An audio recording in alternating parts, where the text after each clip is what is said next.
Hello, everybody. Happy Friday, and welcome to the first ever, by me, BookTube Choice Awards, where we're going to be talking about. I don't think you can hear this. I can't make it stop. Oh no, what is happening? I'm stuck watching myself. So I have to have myself pulled up as well on the live stream so that I can launch polls, but it was being very disruptive. Anyway, bear with me through some technical difficulties as we are getting set up here. But super excited for tonight. It's just going to be a little bit more casual, chill, fun time where we're going to be talking about all the books that we love this year in the thriller and horror categories. So, as you're joining, let me know what books you're excited to talk about. Let me know what books you hope come out on top for thrillers, for horrors, all of the things that you love. And of course, this is going to be immensely annoying when I need it to not be. Oh, I think I just fixed it. Anyways, so how this is going to work beforehand, before this, I sent out a form where people could submit the books that they were interested in nominating for the best thriller books, the best horror books. The rules are they just had to be published this year. And the idea behind it is it's a book that you enjoyed and that you wanted to vote for. And you know what? Maybe I'll just use another screen to do this because this one is not cooperating. But I got a lot of submissions, more than I was expecting. So thank you to everyone who participated and submitted books to help make this go smoothly. I fixed all my problems now. We're good to go. Oh, and thank you for saying you like my nails. I've been very into press-on nails lately. I've been trying out a lot of different styles, and I am obsessed with them. So thank you. I'm excited to see Hidden Pictures here. That one will definitely be on the list. That was a popular submission. Hi, Sarah. Hello.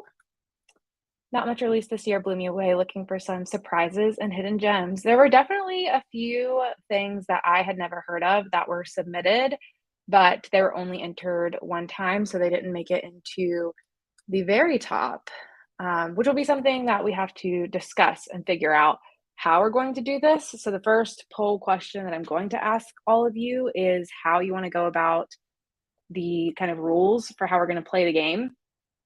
Because I could have decided and I could have narrowed some things down and broken some ties, but it felt like it would be better to let you guys decide that since it is like the BookTube Choice Awards, it's all about your choice. So, how we need to figure out what we're going to do. I got around like 50 total different submissions across thriller and horror books. And obviously, some books were only submitted once. There were a lot of different books submitted. We had like up to 40 in a certain category just because people are voting for different things or submitting different things. And it wasn't going off of a rubric of anything. Like people are just submitting whatever they wanted to submit. So, what I want to do is have each bracket, the thriller bracket and the horror bracket, be 16 selections total. And then we work through the bracket and we figure out the top one in each category. But we do have some ties to break. So I'm thinking we do a first round of the brackets and we can start with thrillers probably, and then we'll do horror books second. So we'll do the first bracket that we look at is everything we're figuring out how to break the tie of and how many we need to pull out of that, if that makes sense. So let me just pull it up, and I feel like that might make it a little bit easier to explain. But this is what we're working with right now for the first round for thrillers and then the second round, which will be the final. So these are all of our top finalists so far in the thriller category. I don't know why this isn't zooming very well. That's annoying. But these are what we have as the top 13. And so we need 3 more to come into the full 16 of what we can vote for in this to find the winners. So out of these 14 books, we just need to figure out what the top 3 are. So we can go through the brackets and get down to the top 4, I guess. And then I can launch a poll on YouTube and we can figure out what the top 3 are and then use those to go into the second round of the brackets. So we're just going to run this as a test poll just to try out the first one. So we'll just say, do you want to do 2 rounds to get the finalists? Which maybe isn't worded the best, but basically we're going to do 2 rounds no matter what. So basically just vote yes. And that's how we're probably going to have to work through some of this. Otherwise, we'll just be picking like top 3 out of this. I think it's going to make more sense to work through the bracket to find top 3 so that we can do the final brackets. So we'll do that. Oh, perfect. Okay, looks like it's working great. And I'm going to go ahead and end that poll. And we're good to go. Okay, so we can go ahead and get started with this first round of the thrillers. I feel like there's so many things. I have so many screens pulled up. I'm not used to having so much going on a live show.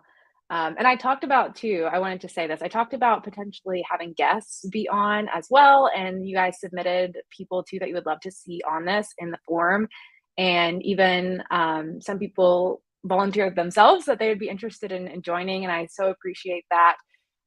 I decided ultimately to do this by myself the first time because I knew it was going to be chaotic and very confusing and a mess. And I didn't want to have to put anyone else through that. I also don't know how long this is going to run. And I like to let people know like how much of their time I am asking for instead of just an uncertain amount. So that's ultimately why I decided to do this by myself. But if everything goes well and if we have fun doing this, I'm sure I'll do it again next year. And then I'll feel more confident to have more people be featured too. And we can chat about the books all together while we're doing it. But okay, anyways, all that being said, I think we can go ahead and jump on in, starting with thrillers.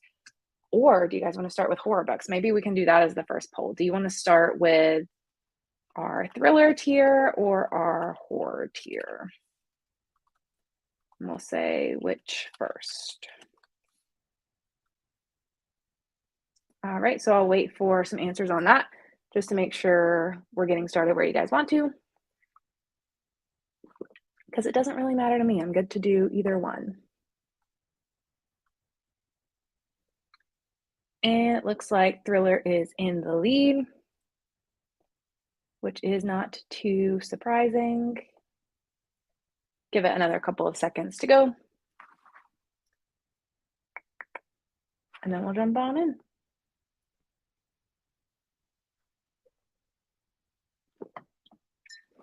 All right, thriller definitely won. So we will start here.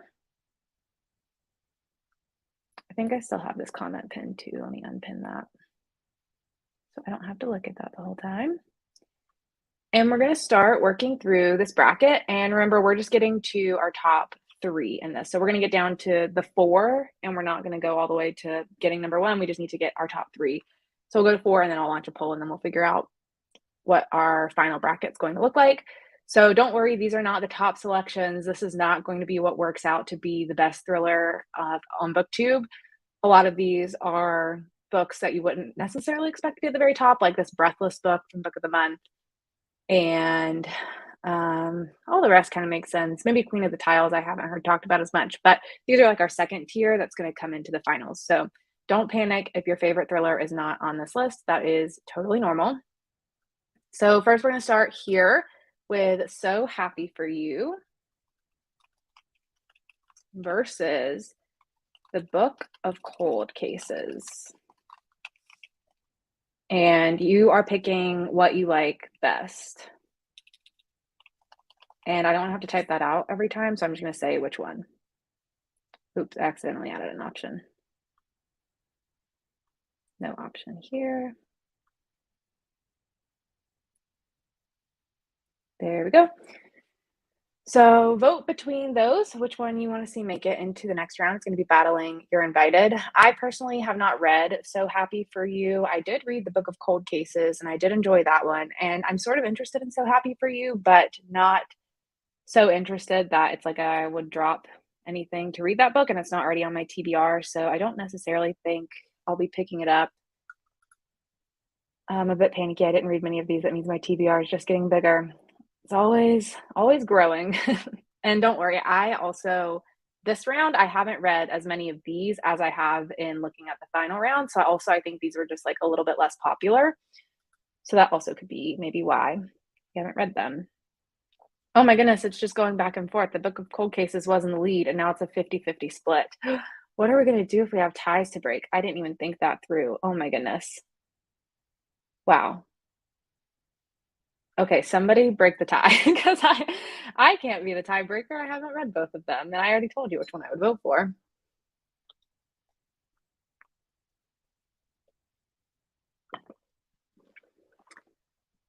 So Happy for You also, I've heard is like, I guess it's a thriller, but it's one of those books that's kind of like literary fiction too, from what I've heard about it.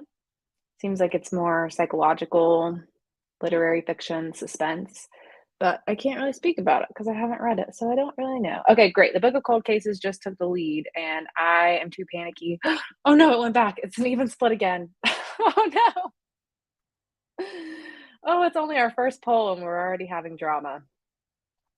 Okay, well, as soon as something takes the lead again, then we're gonna call it that time, and if nothing takes the lead in the next, like, 30 seconds, then we're gonna go ahead and call the Book of Cold Cases the winner because that was in the lead twice so far.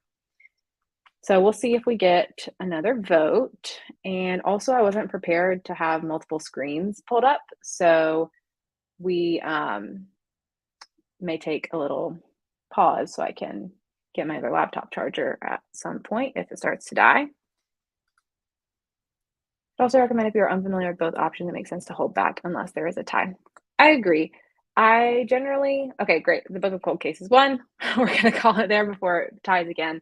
Generally, I don't want to, be too strict. We can do, I think I have to start this. That's why I'm not able to click.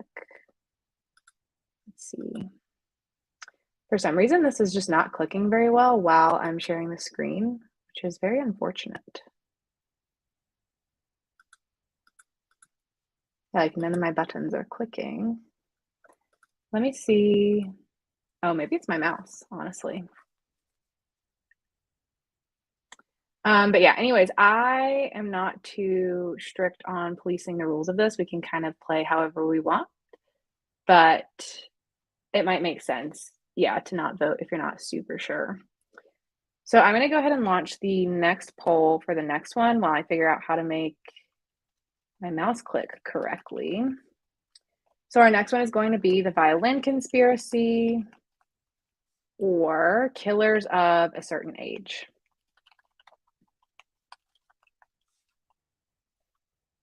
And you guys can start voting on that while I try to get my mouse to cooperate.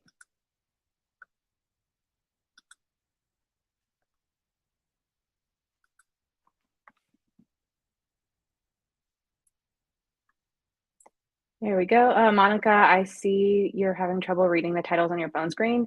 Can you see them in the poll, okay, that's popping up in the chat? Because we'll just be working through those one at a time anyway. So as long as that works for you, you should be A-okay. And I might have to do this in a new tab that you guys are not seeing at the same time in order for the clicking to work. Strange. Very, very strange. Let's see. Oh, Killers of a Certain Age is taking the lead by storm. I have not read that one. I just read The Violin Conspiracy yesterday. I just finally finished it. And I liked it. Didn't love it, but it was okay. I'm kind of surprised it's at the top of all of these different awards, but it was a Good Morning America pick, and those tend to do that. Okay, perfect. Why is this screen the only one that's working? The one that I didn't use. I'll be able to update it here, and I don't know if that's going to update on the screen as we're going. I don't think it will, but we'll refresh. It'll be okay. Let's see. Okay, Killers of a Certain Age, really taking the lead. I'm going to have to pick that one up. It's on my shelf, and I'm hoping to read it by the end of the year. The next one's going to be Breathless versus The Younger Wife.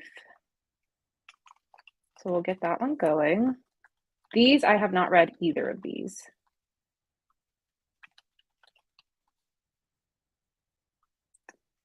All right, so that one's going.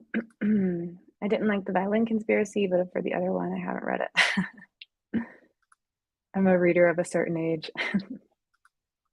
Yeah, it is already just so tight every time, and the stakes are the lowest that they're going to be. It's only going to get harder from here. Um, is it sad? There's definitely sadder moments, like, it's a heavier book with heavier themes because you're following this guy who's just faced a lot of challenges in the industry. He's a classical musician who's a Black man, and the author is also a classical musician who is a Black man, and it's heavily inspired by his life. So he faces a lot of prejudice, and that's definitely upsetting, and nobody wants that for anybody. Um, I'm going to stop sharing and then refresh this, and we're going to see if that fixes it. It did. That fixed all my problems. But it was a good story. I really like the writing of it. I think the author is super solid, and I'll be excited to see what he does next because he already signed another book deal. Oh no, this one's tying. All right, someone's got to break the tie on this poll for Breathless versus The Younger Wife. Oh, and The Younger Wife made it in the lead. Thank you. So that one was the winner. And next up is going to be Things We Do in the Dark versus Blood Sugar. I'm going to start abbreviating some of these too, because it's going to take me a minute to type. And I don't want to slow us down. Monica has never heard of Breathless. That was a book of the month book. It was recommended by, I don't know if everybody knows this, but when Book of the Month has selections, you can click in on the app and read like who recommended that book to be a Book of the Month pick. And it's usually like past authors who have been featured in Book of the Month will recommend their friends' books, and that's how it ends up coming along. But that one in particular, I'm pretty sure this was the one, was recommended by Hilary Duff. And as soon as I saw that Hilary Duff recommended the book, I was like, I don't know if I can trust your opinion on books, so I'm not really going to be compelled to pick it up. This poll, Things We Do in the Dark and Blood Sugar. I haven't read either of these either. Blood Sugar, a true character-based thriller, fun read. Yeah, I've heard really good things about it, but I just haven't picked it up. And then Things We Do in the Dark, I've never read a book from Jennifer Hillier, and that one just didn't seem interesting enough for me to pick it up, really. As a huge Jennifer Hillier stan, Things We Do in the Dark was really disappointing. Definitely my least favorite book of hers. Wow. Yeah, it didn't sound interesting enough for that to be the first thing I pick up from her. And I heard mixed reviews. And if I'm reading an author for the first time, I really like to try to read their most popular book or their most well-loved book. Was Blood Sugar in the first round of the Goodreads Choice Awards? I don't believe that it was. I can't fully remember, but I do not think it was because I think I remember. If you missed it, I did a prediction for what I thought was going to be in the top 20, top 10, and number one winner for the mystery thriller category. And I have a couple of videos. I have the prediction video, and then I just did the reaction video like 2 days ago, or I guess it was yesterday because it was just announced yesterday. And Blood Sugar, I think, was like in one of my predictions, but I don't think it made it into the top 20. One of your favorite books of 2022? Didn't read Blood Sugar, but I didn't like Things We Do in the Dark. Interesting. I hear so many good things about her stuff, but yeah, I don't know. Thought it was fine. Nothing exciting though. Well, it does appear to be taking the lead. Need to read Jar of Hearts. Yeah, that's the one I hear the most about. So that's the one that I've always kind of thought I would pick up if I were to pick up anything from her. Next, we have More Than You'll Ever Know versus The Replacement Wife. More Than You'll Ever Know. Again, this is going to be abbreviated. The Replacement Wife.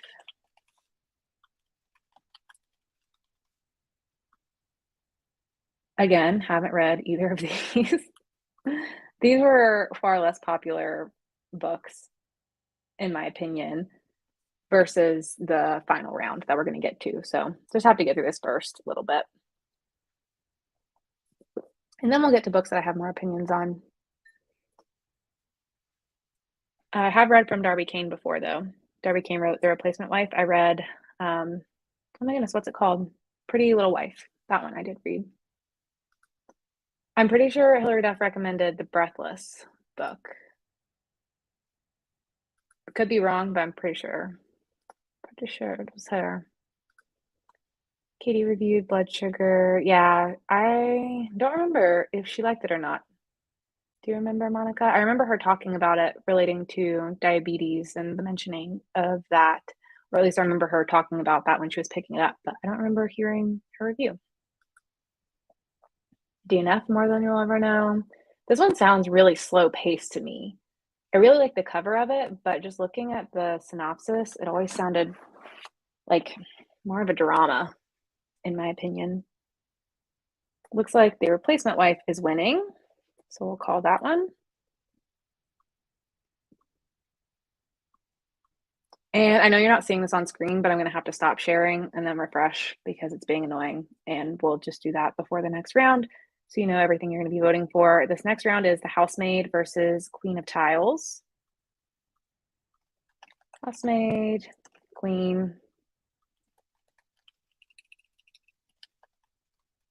Also, if the abbreviated stuff is too confusing because the screen's not zoomed in enough right now, let me know and I will take the time to type them out fully, but just want to be doing whatever works best for everybody. Love Pretty Little Wife, but The Replacement Wife was dire. You know what? That's also funny now looking at the two titles together that she wrote Pretty Little Wife and then The Replacement Wife. Like, how often does that happen that authors write two books in a row that use the same word in the title, like wife repeating twice? Really weird. But we'll try The Last Invitation. Is that one out yet? I can't remember. I remember hearing about it. Oh my goodness, I just realized it's December. I was just thinking, I think it's coming out at the end of the year, and then I just realized it's the end of the year. Katie liked Blood Sugar, nice. But Monica did not, thought it was boring. I've never read Jennifer Hillier either, but wouldn't mind an author taste test from you. You know, I've never done one of those, and I intentionally haven't done one. Let me end this poll so we can move on to the next one because The Housemaid won by a long shot, and I appreciate all of you for voting for that because The Housemaid was very fun. I haven't read Queen of the Tiles yet, though, but that one does look interesting. And I'll refresh my screen so you can see all the winners, and maybe I can zoom in here. Ah, there we go. We're about to get such a better zoom. But the reason that I've never done an author taste test is I'm worried about what happens if I don't like any of the author's books. And then I feel bad putting out a negative video where I'm just talking about an author poorly. And then obviously the author's name would be in the title of the video. And so what if the author searches their name on YouTube? And what if that comes up and then it's just me saying that I hate all their books?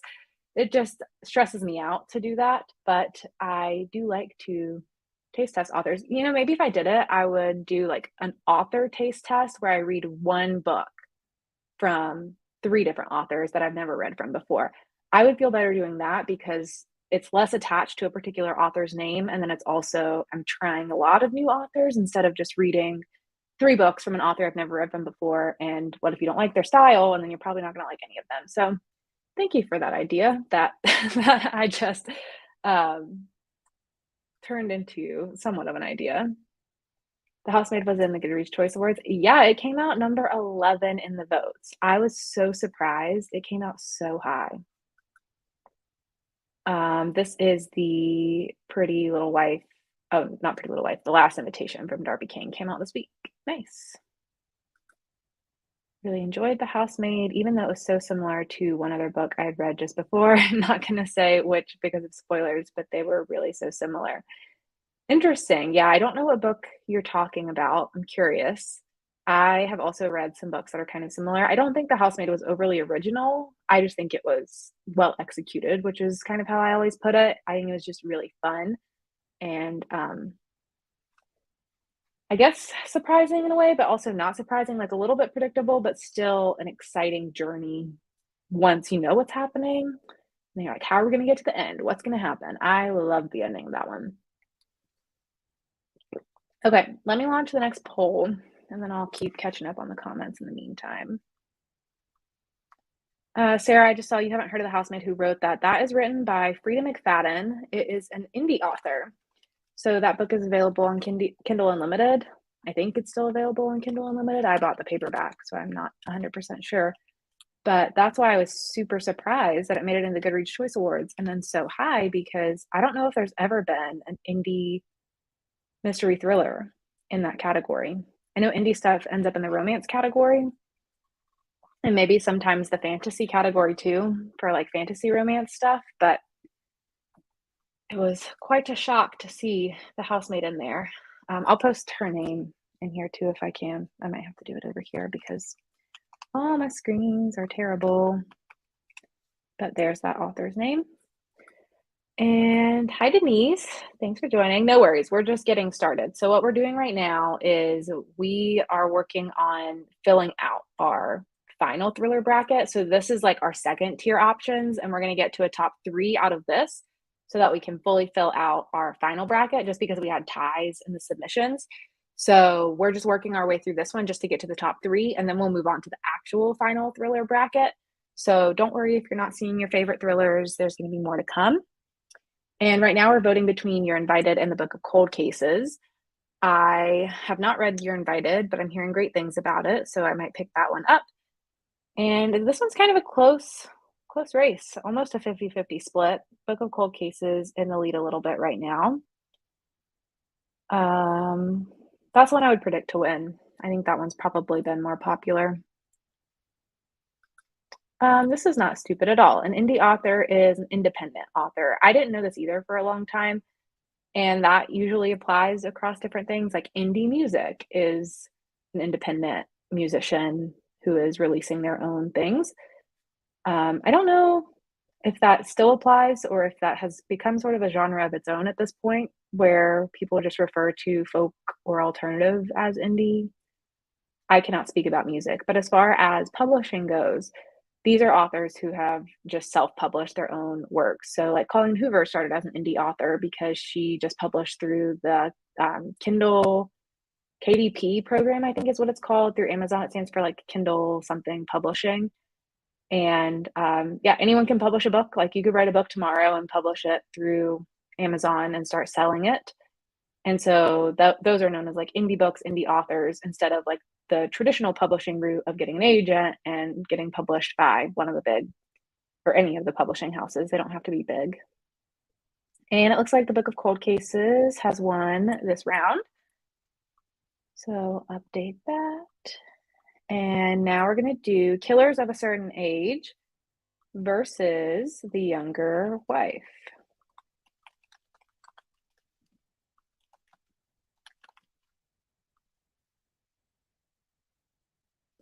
Here we go.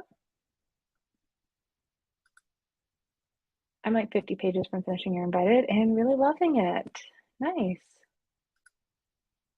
Tired of thrillers with amazing setups and weak endings. Praying for 2023 brings the year thriller writers start with a good ending in mind. 2022 was the year that thriller writers really said, I have an idea and I'm going to just start writing it. And then I don't know how to get out of it. So I'm just going to create some sort of ridiculous ending and it's going to go completely off the rails and not be what it started out as. That happened so many times with books that were published this year. And in most cases, I did not like it. The Housemaid is cheap on Kindle, but I feel like I'm not going to read anything groundbreaking. It's not groundbreaking, Monica. Don't worry. It's, it's just fun. It's like a popcorn thriller. Nice. I have another Freedom McFadden book I just picked up too. I think it just came out. Never Lie is what it's called, and I believe it's wintry. But I have sometimes thought books were wintry before, and then they were not wintry. So I don't want to hold myself to that. And it looks like Killers of a Certain Age has won this round. So next is Blood Sugar versus The Replacement Wife.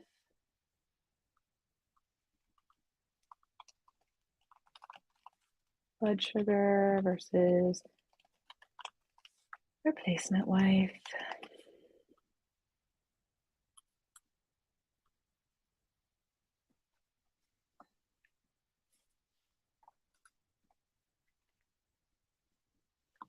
Haven't read You're Invited, but the other one was just meh.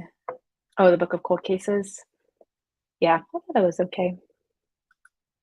Frida's been indie a long time, but The Housemaid is one of her first with a publisher. Oh, okay. I didn't know that that was published by Grand Central Publishing.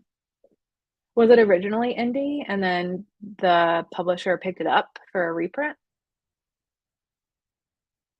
I'll have to look into that. Wrong Place, Wrong Time was the most original thriller I read this year. That one was a popular one. That one's definitely going to be in the final bracket because a lot of people voted for that one or nominated it originally. And Blood Sugar is winning by a long shot here, so we'll go ahead and call that. Next, we have The Housemaid versus Upgrade.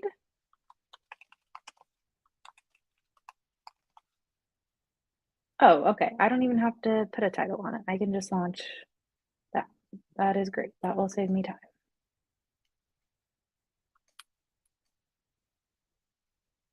I did not read Upgrade. I've never read from Blake Crouch. Fun fact. I don't think sci-fi thrillers are really my thing, so I just don't really pick them up. She does both, never lies back to indie. I always wonder that when authors do indie and work with publishers. I always want to know the story. What's going on there? Or like Colleen Hoover, I think it switched publishers at some point because she was with Atria for a while. She might still be with Atria. I don't know. That's an imprint of, I think, Simon and Schuster, maybe. I'm probably wrong. I really don't know a lot about the publishing world. But I think she published like Verity and Layla with a different publisher. Again, could be wrong. Not totally sure. And The Housemaid has won this one. So I'll update that. And then we'll update the screen. I don't know why I have to do it this way, and it's like incapable of clicking while I'm sharing the screen. But we're just gonna go with it.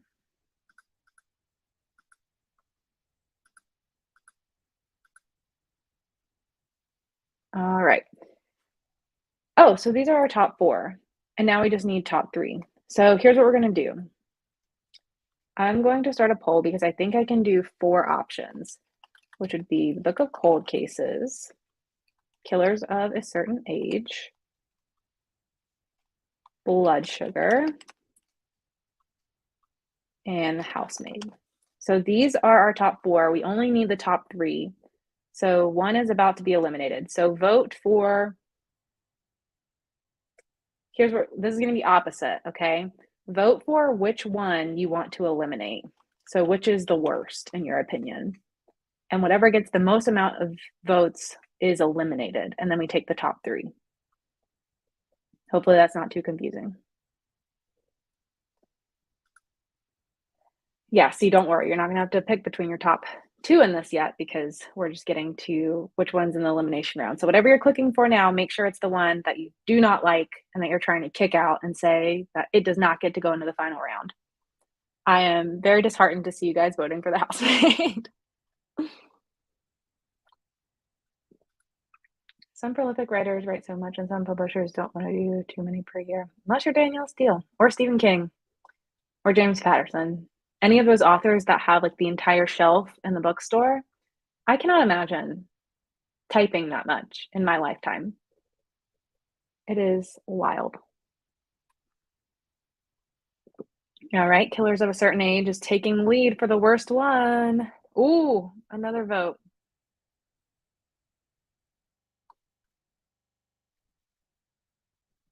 Let's see. I voted for Killers. It was so boring.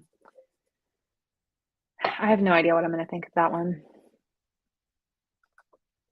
Enjoyed the audiobook of Never Lie, my first McFadden book, and my next McFadden book will be One by One. Have a physical paperback, so we'll read and listen at the same time in 2023. Nice. Yeah, I have Never Lie coming up soon. I don't have any audiobooks for them. I haven't thought about trying to find an audiobook. All right, it looks like Killers is about to get kicked out.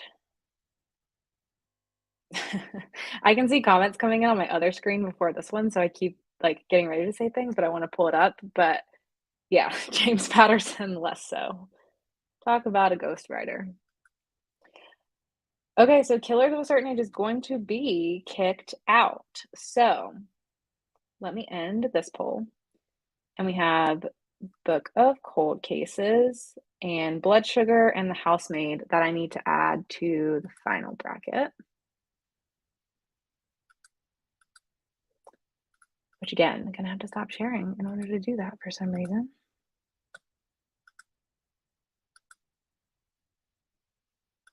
Oh wait, which one? Oh, I think I had to open a new tab. Interesting. Here we go. Oh, I remember what I did. I had to do it on this screen. See, this is exactly why I did not invite anyone to come join me co-hosting this because I knew it'd probably be a little bit of a train wreck and I didn't want to put anyone else through that. But thank you for bearing with me, you guys. I'm going to add the rest of those into our bracket. The Book of Cold Cases. And then the order that things get paired in is just however I typed them in, but I can randomize them. So I'm going to randomize them a couple of times just to mix it up. So I'm going to click it like 10 times, just more than 10 probably at this point, and then save that. And then it should be able to pull up on screen number 3 out of all the many screens. And this is what we are working with. Perfect. There we are. So this is our final thriller bracket. So this is what we're going to work our way through to figure out our top number 1 favorite thriller book on BookTube of 2022. Are you ready for it? I certainly am. So the first poll that we have is A Flicker in the Dark, which I'm just going to call Flicker, versus The It Girl. And this is when it's going to be a lot more fun because I can talk about almost all of these books. I read almost all of the books that are in this top bracket. So I'm going to try to wait to tell you what I would vote for a little bit so you don't just vote for what I say I would vote for just for the sake of it. But I read both of these. I thought one was pretty good and I thought one was pretty bad and pretty boring. And I feel like you guys are going to agree because I heard a lot of bad reviews for the one that I thought was boring. And the votes are speaking the truth.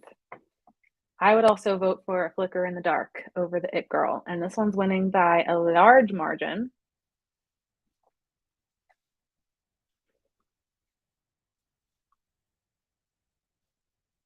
Has anyone read the new book from Stacey Willingham yet? All the Dangerous Things, I believe it's called. I have an arc of it.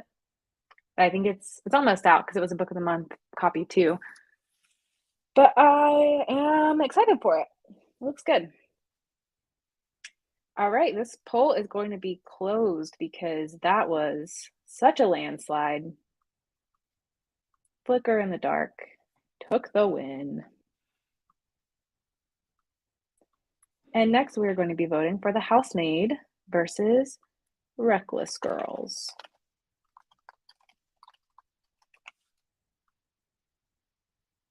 All right, we'll let the poll begin. It Girl can kick rocks. It was so boring. Oh my goodness, yes. So boring. I'm glad we all agree. Yep.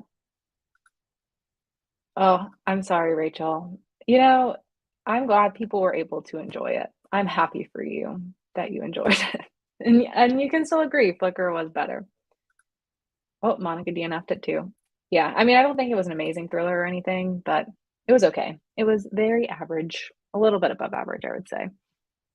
I think it was that author's debut. DNF the It Girl. I wish I would have DNF the It Girl. That book is long and boring.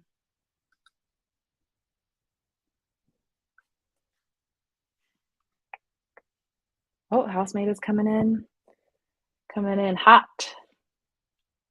Are you guys just voting for this because you know I love The Housemaid? I don't hear a lot of people talk about it. I haven't seen many other people read. I know Gabby ended up reading it this year. Gabby from Gabby Reads. I haven't seen anyone else on BookTube pick it up. Elizabeth from Reading Riley just picked it up like last week and she liked it. I can't think of anyone else. Let me know if there's anyone you can think of that's read that one. But I was seeing it talked about a lot on TikTok, which is how I ended up picking it up. Hated the pointlessness of Reckless Girls. Nothing was thrilling or mysterious like the final pages, though. I actually really liked Reckless Girls, but I know that is an unpopular opinion. I know a lot of people did not like Reckless Girls. Maybe that's why the housemaid is winning, because people just so vehemently, is that how you say that word?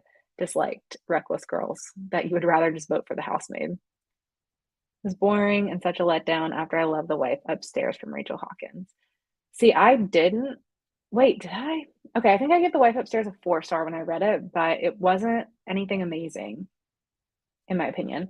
And then Reckless Girls, also nothing amazing, but I had lower standards because I didn't love The Wife Upstairs. So I was like, okay, this probably is not going to be that great, because Rachel Hawkins has also written a lot of different things and mostly YA, right?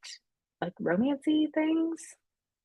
And isn't Rachel Hawkins or Aaron Sterling? Those are the same person, right? That's the pen name, the author of the XX. And so then keeping that in mind, I hated the XX. So by the time Reckless Girls came around, I was like, this is fun. Fun summer read. All right, so we're going to close this poll because Housemaid is definitely in the lead. And next we're voting for House Across the Lake versus Blood Sugar.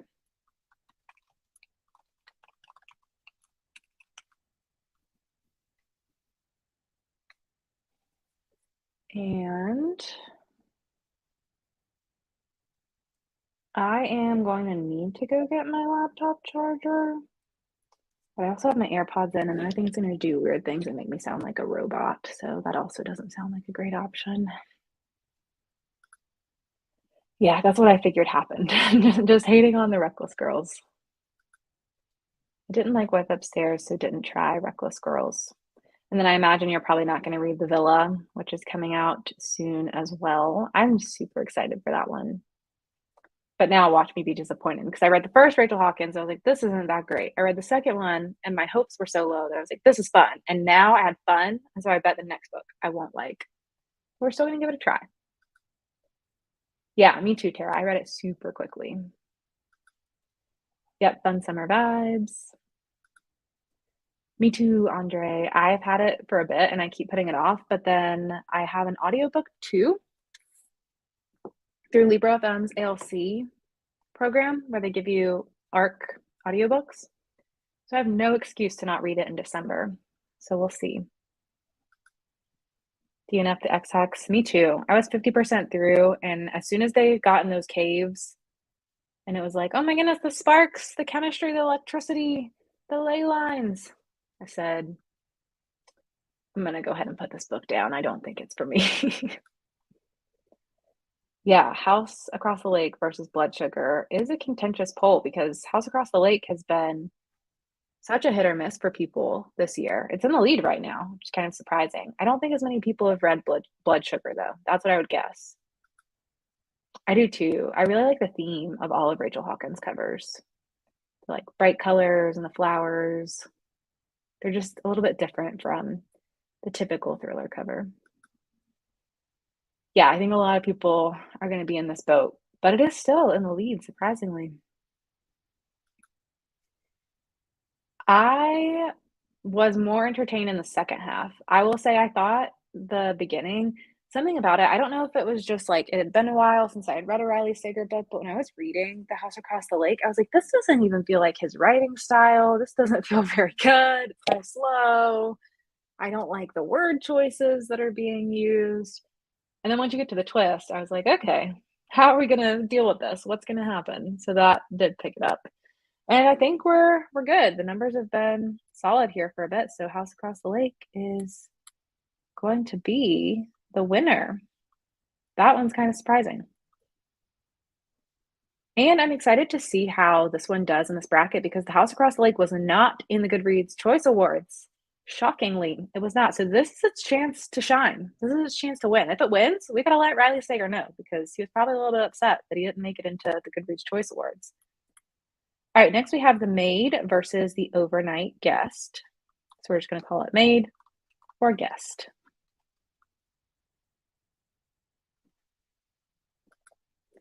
Everyone might like The Villa because it's such a departure from Reckless Girls. Ooh, and Wife Upstairs. Hated The Villa. Loved the other two. Interesting. That's surprising. Seems like she likes to try a lot of different things, so I will be very interested to see how it goes. Oh, we've got a split vote here. It's coming pretty close. What is this? Oh yeah, The Maid versus The Overnight Guest. The Maid has had its time to shine, people. It won the whole Goodreads Choice Awards. Let's give something else a moment. Except actually, I also didn't really like The Overnight Guest, so I still think I would probably vote for The Overnight Guest above The Maid, but The Maid was a 2-star for me. The Overnight Guest was either a 2 or a 3. I can't really remember. But The Maid's coming in on top by 1 vote. I'll give it another 30-ish seconds. Love Riley Sager's writing style, even when I hate the books. Very big R.L. Stine vibes. Yeah, just the idea of Riley Sager and how he takes inspiration from famous movies and everything's really tropey. I'm always attracted to a trope, you know? Something about it. You can say tropes are overdone and annoying, but they work for marketing. You know, if you just tell me locked room mystery, I'm there. If you say creepy haunted house, I will be there. I like a good trope. Yeah, he wasn't in that last year either. Crazy. All right, looks like The Maid is in the lead, so we'll call that one.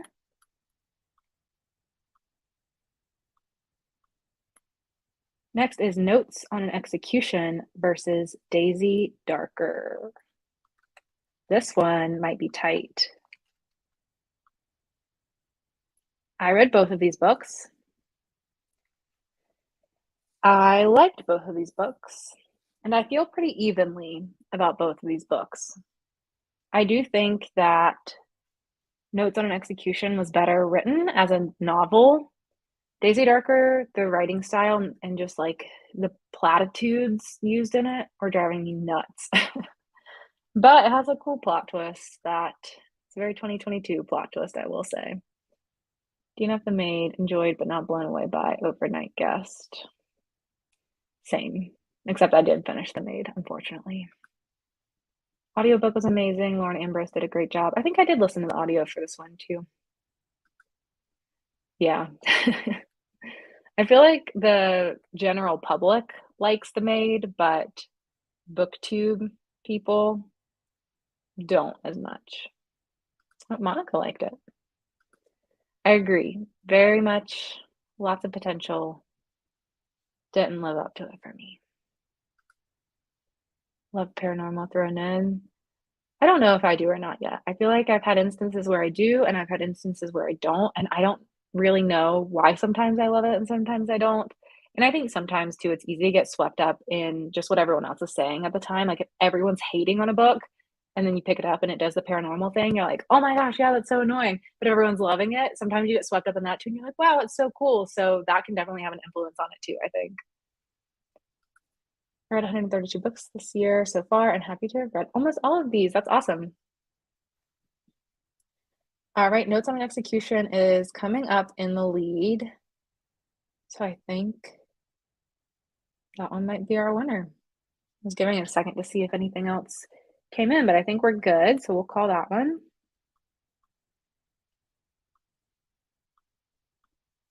Next up is Wrong Place, Wrong Time versus The Last Housewife.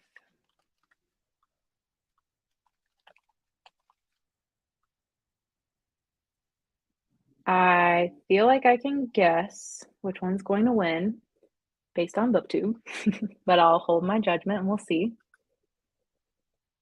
Yeah. Oh, look at the dichotomy of this. Back-to-back comments. See, some people loved it, some people hated it. It's a very hit or miss book. Yes, what were the metaphors in Daisy Darker? Come on. And it was just like, family is all about tough relationships and just things like that, where it's like, yeah, did we need to say that? Let's talk about what's going on in the story. Notes on Execution was one of my favorite books of the year. I enjoyed Daisy Darker, but I figured out the big twist accidentally. I did too. These were both very good. Yeah, I feel like this is a tough one. I have not read Wrong Place, Wrong Time yet, but I've heard amazing things about it. Yeah, yeah, it's a bit of a cliche.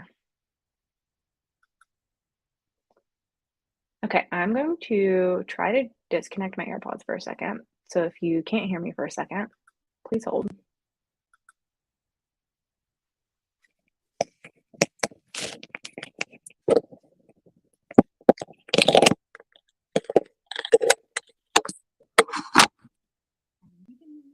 Let me know. You can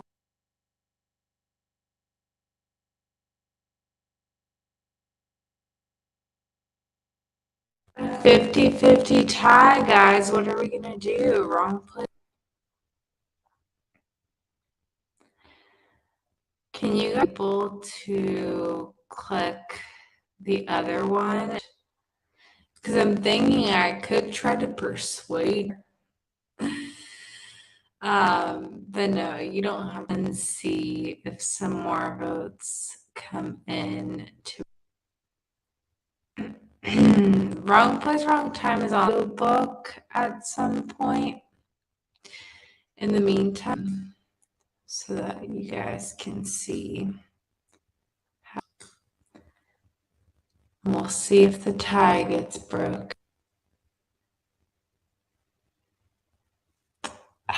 I knew it was good.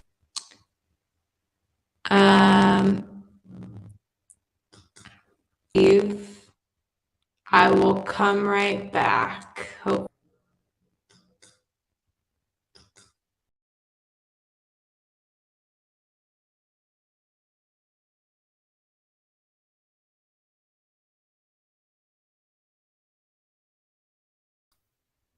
Okay, hello.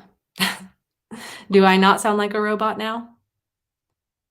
Oh, good news. The tie broke in that times. The last housewife came at the top. Let me know if I still sound like a robot or not. I'm going to end that poll.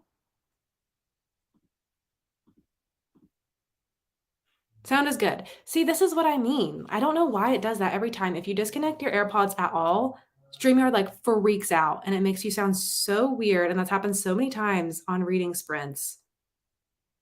And I'm like, what if you have to disconnect your AirPods to go grab something and come back because you don't want, like, it's going to disconnect if you walk away. Like, well, it should really figure out how to fix that. Anyway, next poll is going to be Book of Cold Cases versus The Lies I Tell. So we're going to do book versus lies.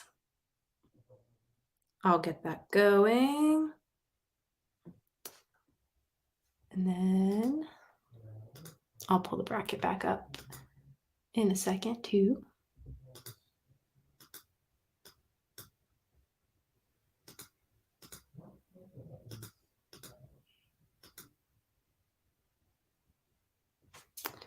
Okay.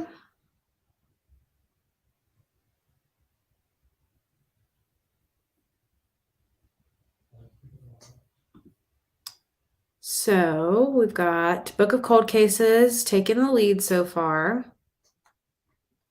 I was trying to remember what the last one was. Wrong Place, Wrong Time is your favorite thriller. I've heard so many good things for that one. I just didn't get around to it by the end of the year, and I'm really trying to only read things that are on my shelves right now, with very small exceptions to like audiobooks through the library. Like The Violin Conspiracy, I just listened to an audio because I got it through the library, and I'm working on a video right now where I read Goodreads Awards nominee books, not any particular category or any order, just, being a normal human, and I get excited about the books because they're in the award category and I wanted to read them. So we're just doing a vlog that style. And looks like Book of Cold Cases won.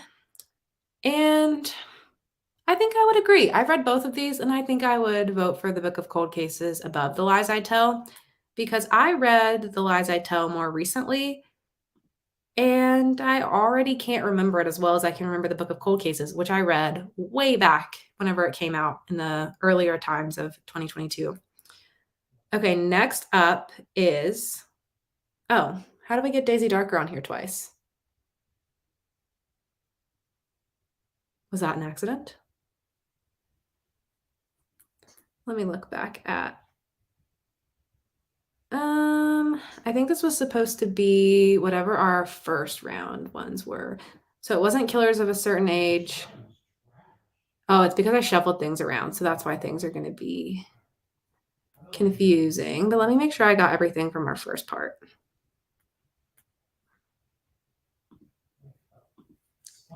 Let's see, we have Blood Sugar, The Housemaid, and the Book of Cold Cases, which I think we voted on all of those. Yep, we have. Okay. Well, this is all for fun anyways, and I don't know how to fix it at this point, so we're just gonna vote again. And Daisy Darker, because it was so popular, it got so many entrants that it accidentally got in here twice. We're gonna do a poll for Daisy versus The Island. And we'll see if Daisy Darker gets a second chance because it didn't win beforehand. So even if it wins, it's okay because it won't mess up anything. In the meantime, I'm going to go grab my charger. Don't worry, I'll be right back. And I'll even put up a banner just in case anyone's joining. And they can know. Actually, I won't put up a banner because now everything is loading slow because of course it is. But I will be right back. You guys can vote for The Island versus Daisy Darker. And when I come back, we'll see which one won.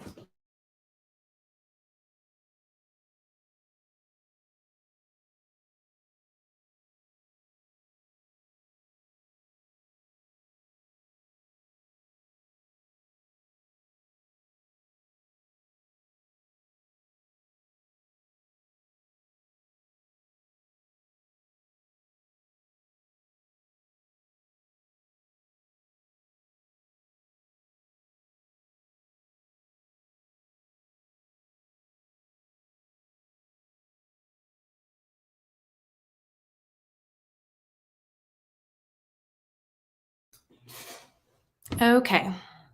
Hopefully I don't sound like a robot again. That would be unfortunate.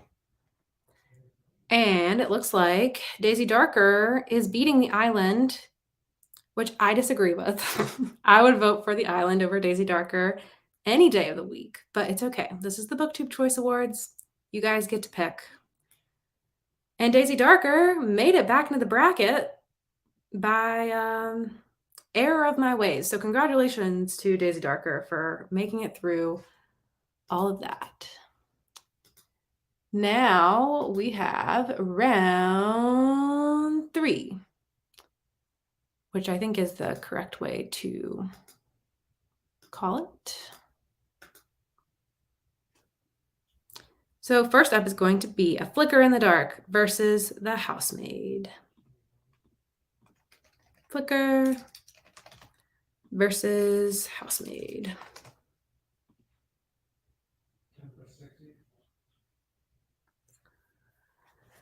And I lost all your comments on the screen.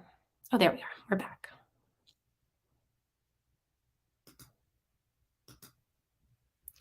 Yeah, The Lies I Tell is a fun read, especially surprising when there was less murder than I usually like.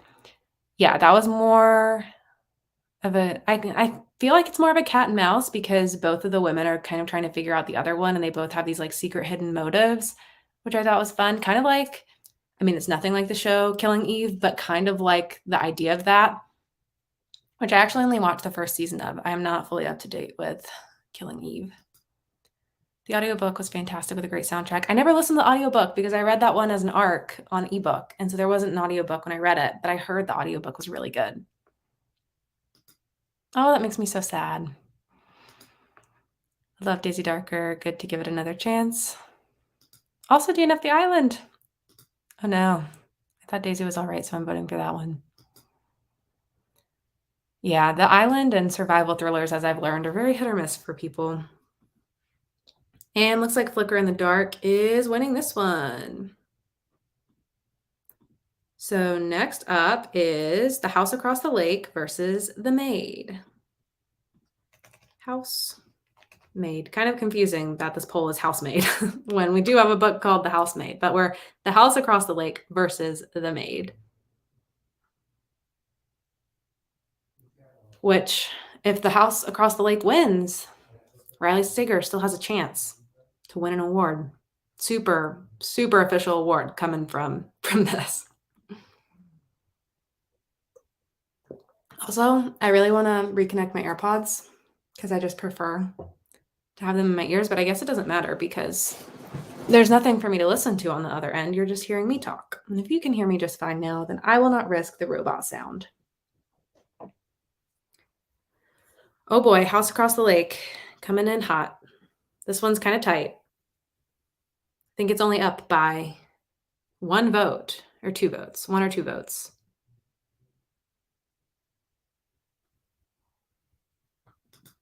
I usually avoid audiobooks with male narrators. Not sure why. Interesting. I feel like I tend to read more audiobooks with female narrators, but I don't avoid books with male narrators. The book I just listened to, an audiobook, The Violin Conspiracy, had a male narrator, and I really, really loved his narration. It was really good. And actually, it's also the same narrator as one of the voice actors in The Way to Blood by Tiffany D. Jackson, which I also recently listened to. So I think I might have a new favorite narrator. I'm listening to White Noise. Is that a book or that you're listening to White Noise, the sound? I assume it's a book since you capitalized it.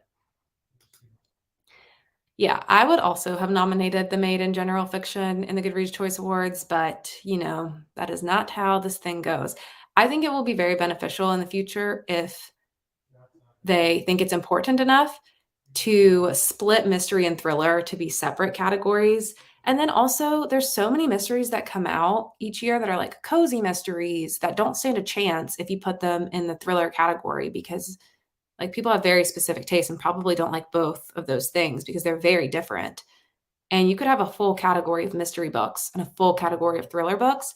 I was looking to, I'm going to go ahead and close this poll so we can open the next one while I ramble on about my thoughts around the awards. But yay, we've got The House Across the Lake in. I don't know why I'm like rooting for that. I think it's because it's the underdog. Almost clicked the wrong one. And The Maid already got a chance to win, so it doesn't need another one. But next is going to be Notes on Execution versus The Last Housewife. Notes, Last Housewife. Again, I've read both of these. Notes, I don't think is much of a thriller. But yeah, what I wanted to look at for the idea between like splitting mystery and thrillers, you can see now that they have the winners announced with the Goodreads Choice Awards, how many votes everything got. And so I think it's really interesting to look at the differences between the total amount of votes for winners in like the mystery thriller category versus the romance category versus the fantasy category versus the nonfiction category. And then you can see what genres are most popular with at least people who use Goodreads. And there's like some really big splits across some of them. Like fantasy will be in the six figures of votes for its top winner. And then nonfiction is like in the five figures, like 20,000 versus 100,000. And thrillers, I think, was somewhere around like 60 or 70,000, but I don't fully remember. But like if you can have categories that get like there's a humor category, and the top winner for that doesn't get as many votes as mystery thriller does. So I think you'd be able to split them and still get more votes in each category. Like I think it'd be popular enough. So if anyone's got a contact at Goodreads, let them know they should work on half-star ratings and also splitting out those categories. All right, and Notes on an Execution wins. I do think that was actually, I think both of these are kind of on par with each other because they're both more of like tackling a social commentary piece. So that was actually a good battle to put them in. Totally random that it ended up being up that way. Next is Book of Cold Cases versus Daisy Darker. Our underdog, Daisy, made it back in the race. Will she stand or will she fall? We shall see. I agree. That's why like comedy thrillers, comedy horror doesn't really work for me as much. I like to feel things when I'm reading, which are scared or swooning. And those are the two emotions I like the most. And sad. Scared, swooning, sad. But Humor is not something I really go for in my books a lot. I like to see a witty character who's funny, but I don't like the tone of the full story to be super funny. Like Suburban Hell, that's a book I read this year. That's more of a horror comedy. Did not like it. Did not like it at all. Oh my goodness, Daisy Darker pulling in the lead, getting a second chance. Gonna close that one out. And then we'll refresh. We're getting close to the end here with the bracket, and then we'll move on to horror. And we'll pull this back up. So these are our final four. So these next brackets or these next votes are going to get us down to our top two contenders. So think carefully about your vote. First round, are you voting for A Flicker in the Dark, or are you voting for The House Across the Lake?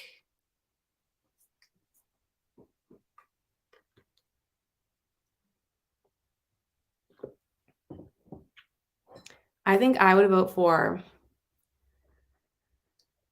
I don't know. Here's the thing. When I read them, both of them, separate timing in my life, but thinking back of my experience of reading both of them, I definitely liked A Flicker in the Dark more than I liked The House Across the Lake when I read it. But if we're getting points for uniqueness or memorable experiences, I remember The House Across the Lake a lot more than A Flicker in the Dark, because A Flicker in the Dark was just kind of like a standard crime thriller. A House Across the Lake was a ridiculous roller coaster.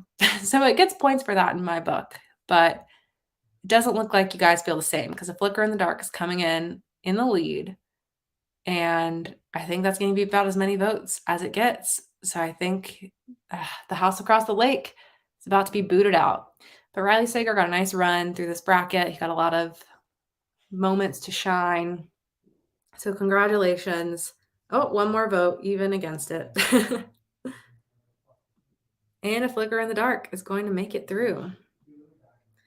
That is kind of surprising that this one has made it so far. But I guess it came out early in the year, so a lot of people have had more time to read it. It's also going against books that are more highly disliked, because it went against The It Girl, which a lot of people didn't like, The House Across the Lake, which a lot of people didn't like, and The Housemaid, which a lot of people probably didn't read. And I think it was a Reese Witherspoon book club pick too, because I think her production company is picking it up. Actually, she sold the production company now, but we all know Hello Sunshine as being with Reese. I'll never forget it that way. Really enjoyed Daisy Darker. It seems very hit or miss for most folks, very polarizing. Yeah, with a twist like that, it is difficult. Really liked both. Hard to choose. Flicker was standard and good with a meh ending. House was a wild ride, but I didn't love it in retrospect. Both 3.5 out of 5. Agreed. Big agree. Right now we've got going Notes on an Execution versus Daisy Darker. I feel like Notes on an Execution should be classified as a literary fiction book, in my opinion, which I think it was in the Goodreads Choice Awards. I think it made it into the literary fiction category. There's definitely some like suspense mystery elements to it, but in my opinion, I think it's more of a literary fiction book. Oh no. Well, we still got time. We're just coming down to the end of the thriller bracket. So hopefully you can get the winning votes in. And then after this, we still have a horror bracket to go through. So if you're a horror book reader too, there's still a whole nother bracket to get through. Yeah, I like Notes more, but felt it wasn't really a thriller. Yeah. Sometimes the line is a little blurry between mystery thriller too. So I like to call things mystery thriller more often. I think I just labeled this thriller and horror, but I've been trying to get better about calling it mystery thriller. And do we vote if we've only read one of the books? Listen, you can do whatever you want. If you want to vote for the book you love and you didn't read the other one, do it. If you haven't read either of them, but one sounds better to you, do it. If you, do whatever you want. I don't care. This is all just for fun. We're not handing out a trophy at the end of this to anyone. So you can do whatever you want, vote for whatever you want, support the books you want to support. I think that's totally fair. I think it's really hard to read all of the books. I haven't even read all of these books. So you can just vote for whatever you want to vote for, and that will be fine with me. And this race is cutting it close, but Daisy Darker just moved into the lead. I'll give it another little tiny bit of time, but I think we're almost at the max votes. So this will be going up against A Flicker in the Dark, whichever one wins. And I think it's going to be Daisy Darker. We're going to end the poll. Oh, yep, just in time to get another vote for Daisy Darker. So our top 2 winners. This is so annoying that I have to unshare my screen every time. I don't know why. Maybe it's this program, this website that I'm on. But these are our final 2, A Flicker in the Dark or Daisy Darker, both with dark in the title. Conspiracy? Maybe.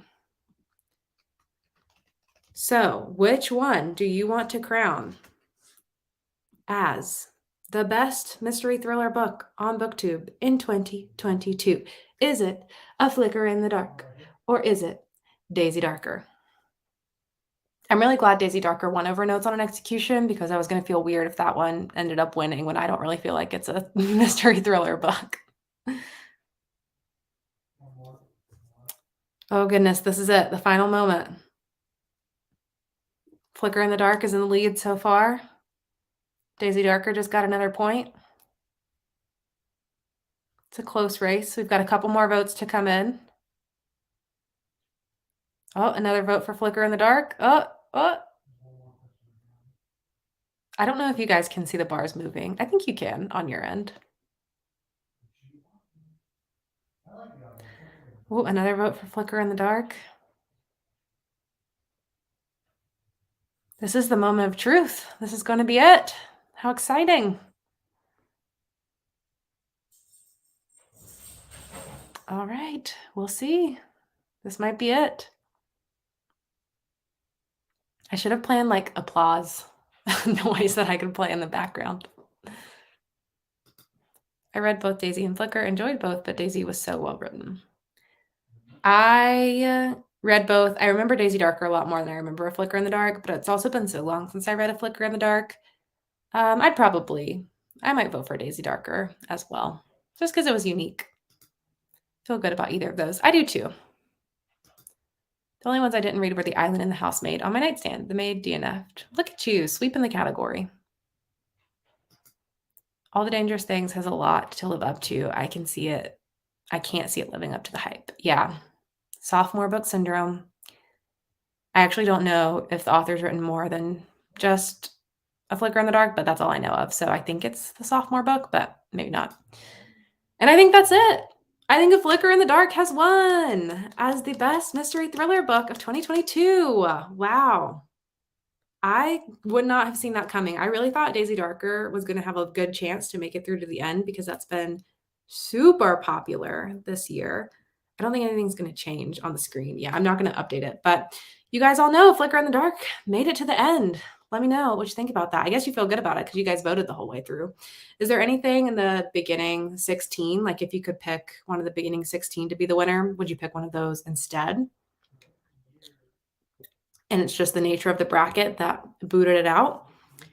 I think I would pick, let's see. I want to say The Housemaid because I enjoyed it so much, but it does lose a little bit of points for not being original in my brain. But that one was a 5-star for me. A Flicker in the Dark was a 4-star. The It Girl was a 2-star. The Housemaid was a 5-star. Reckless Girls was like a 3 or a 4. The House Across the Lake was like a 2. I haven't read Blood Sugar. The Maid was a 2. The Overnight Guest was a 2 or a 3. Notes on an Execution was a 3. Daisy Darker was like a 3, 3.5. I haven't read Wrong Place, Wrong Time. The Last Housewife was a 2. The Book of Cold Cases was a 3 or a 4. The Lies I Tell was a 4. Daisy Darker we already talked about. And The Island was a 5. Oh, so it's between like The Housemaid and The Island for me. I think I'd pick The Island. That would be my winner for the best mystery thriller of the year. Yeah, book 2 she was up for as Goodreads debut. Oh, did she win that category? I didn't even check to see who won that. Oh, it was 4th place in the Goodreads Choice Awards. Wow. Would have wanted Blood Sugar number 1 and Notes on an Execution number 2. would have liked to see or invited to go further. I need to read that one. It sounds like something I would really enjoy. But okay, wow. Okay, that took an hour and 15-ish minutes, so a little longer than I expected. But I think we can move through the horror category a little bit quicker now that we know what we're doing, now that I got through my technical difficulties. Hopefully, things will go a little bit smoother that time. We need to do the same thing with that one where we're going to have a round 1 bracket, and then we'll have the finals bracket. So we've gotten that system down too. We should be good to go. And if you came for just the thrillers, thanks for being here. Hopefully you'll stick around for the horror book category as well. Let me switch my screens around to pull up the new bracket. And let me remember how many we need to get in the final round. Okay, so we have 10 top popular thrillers that automatically made it into the final round. So we need to get the top 6 out of our initial round that we're going to be doing. I don't know why this program is like unclickable and I can't zoom. Maybe I can cheat the system and zoom this way. I cannot. Maybe I can open a new tab. I'll try it all. But the horror category did not have as many strong feelings for people. So we're going to have to do a little bit more voting in this first round to get to our top finalists. And yes, we need 6 more. That is correct. Making sure we don't have duplicates this time. And let me pull it up and we can get started. So here is our initial bracket that we're going to be working through to get to 6 additional selections to go into our finals. So our first bracket is going to be Just Like Mother versus My Dearest Darkest.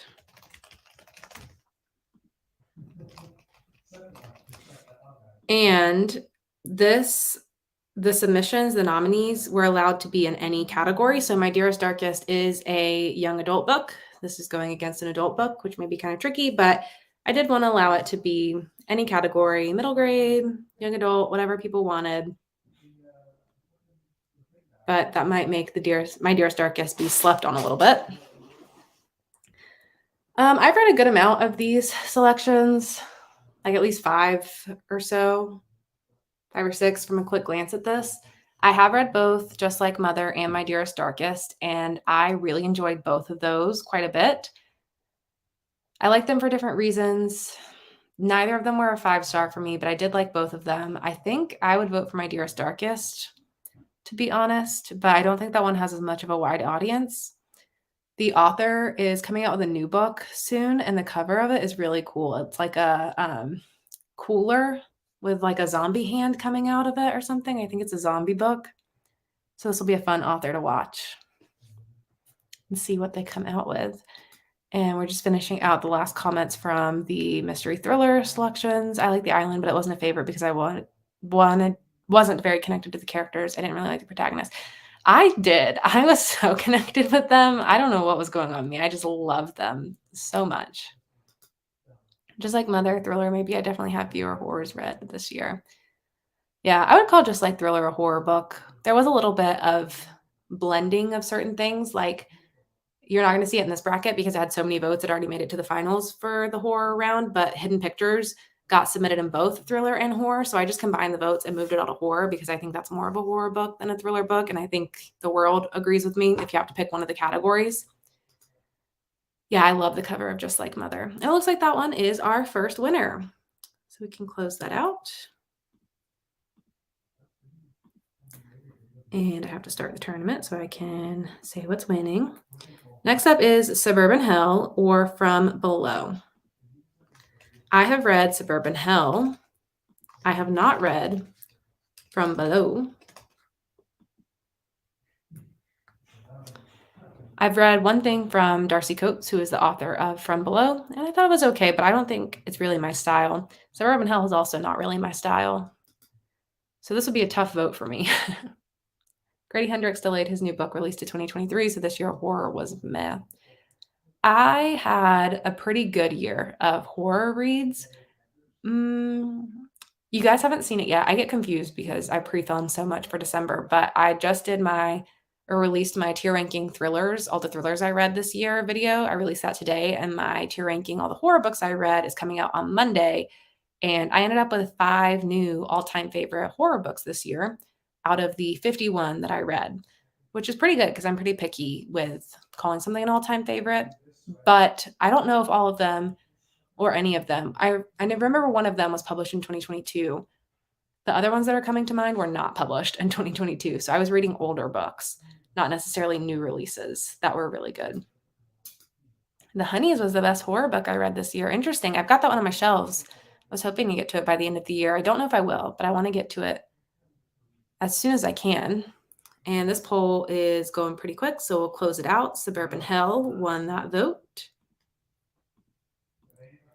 Next is Dead Silence versus Sundial. Dead Silence versus Sundial.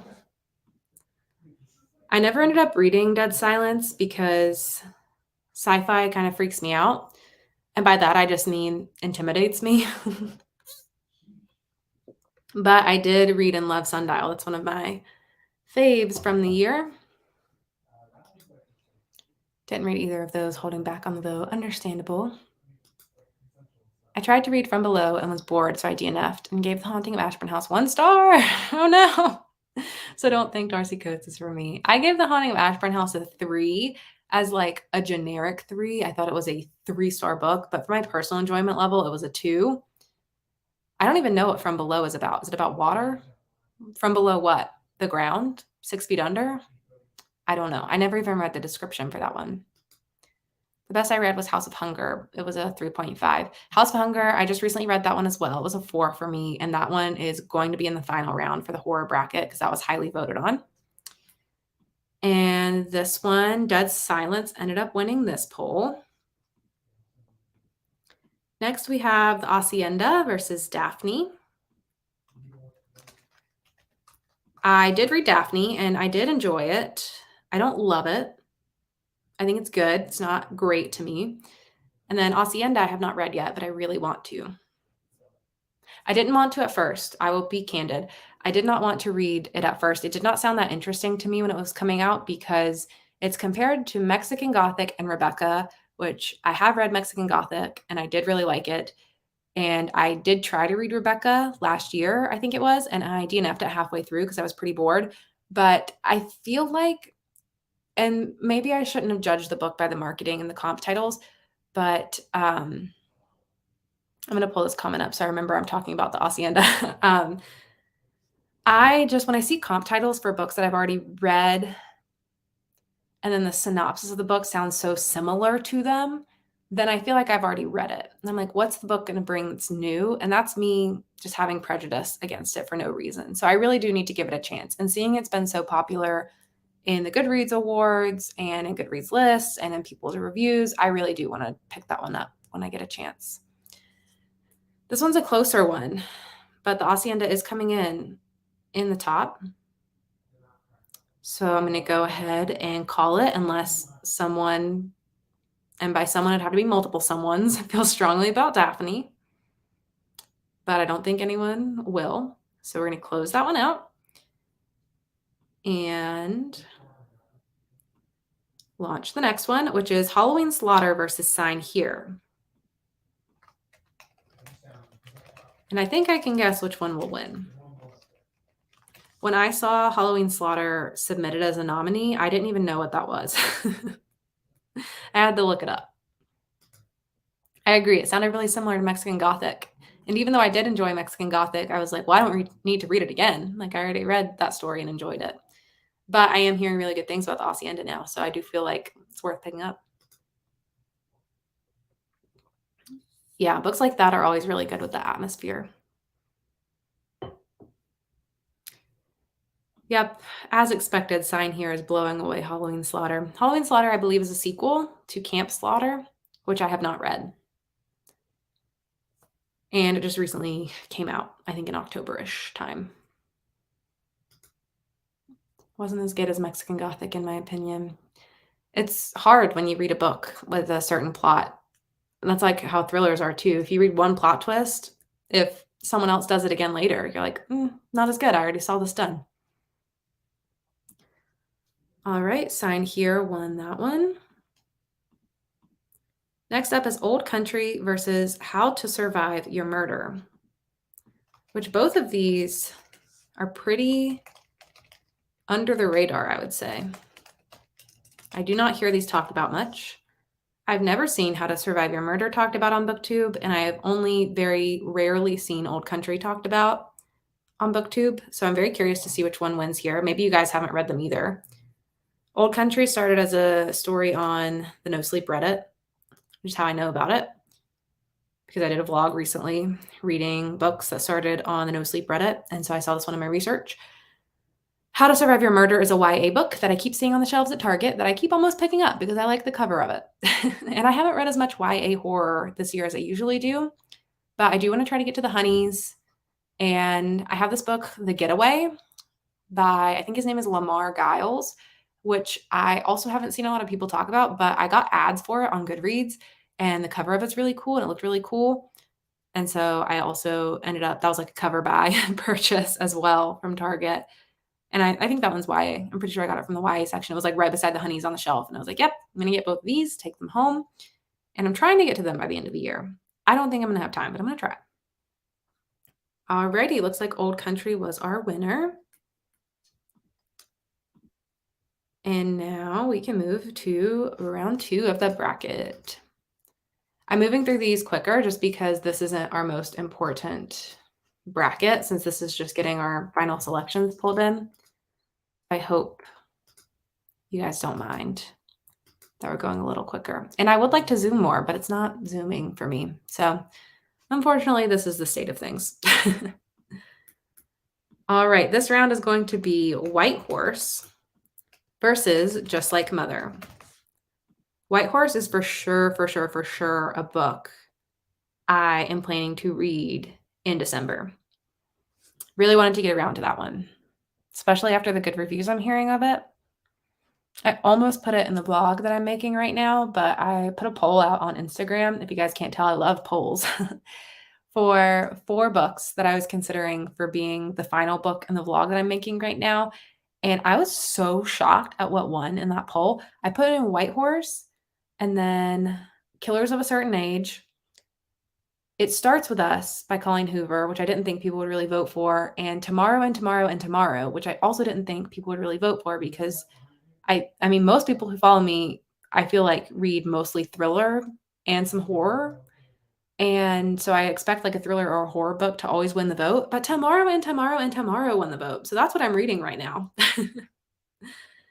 Just Like Mother just won this poll. Kind of surprising, but I guess White House hasn't been out, or White Horse hasn't been out super long. So maybe it hasn't had as much time. Oh, wait, how many do we need for this? We need 5 finalists. Okay. Brain, how am I going to go through all these? 1, 2, 3, 4, 5, 6, 7, 8. So we have 8, and we need to pick 3 that we don't like. So we're going to get to a top 4. We're going to get to a top 4, and then it's just going to be viewer submission, and you're going to pick what you want to be the top 5 candidate. So the next poll is Suburban Hell versus Dead Silence. Suburban Hell.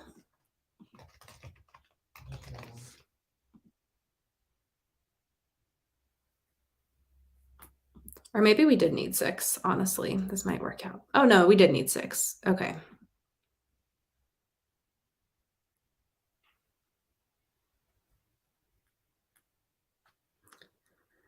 We'll figure it out together.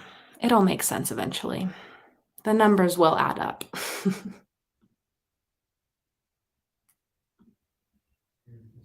This is a very different type of poll. These are very different type of books. Suburban Hell is a horror comedy. Dead Silence is a sci-fi horror. Isn't that one, they call it like Titanic in space, right? I haven't read that one. Looks like that one's winning. That's what I would assume would win. Suburban Hell was like, To me, I felt like it was trying to be Grady Hendrix a bit, but maybe that's just me saying that because really the only horror comedy I've read is Grady Hendrix, and there's obviously more horror comedy books out there.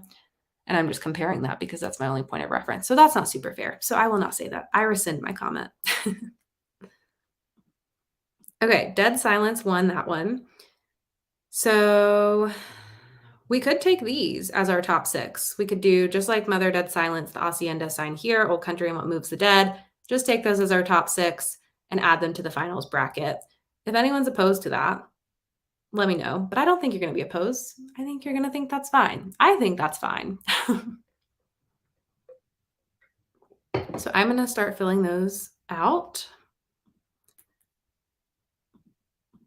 And then we'll have to click it and randomize it a bunch of times. There's some underdogs in here, I will say. The final brackets are just so much more exciting because they're more popular books. And so I've read more of them and I have a lot more thoughts on them. And then it's like a harder race for me because I want to see what's going to win. Old Country and What Moves the Dead.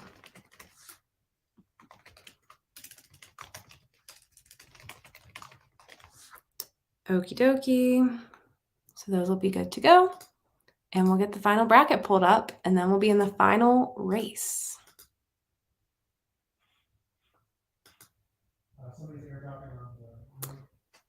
All right. I will never again do a live stream with this many screens. It is so overwhelming. Actually, I need to randomize these first.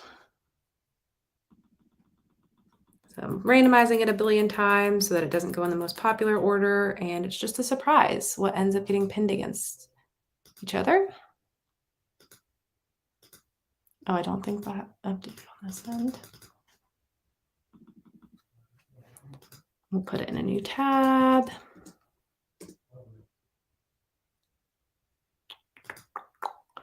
All right. I think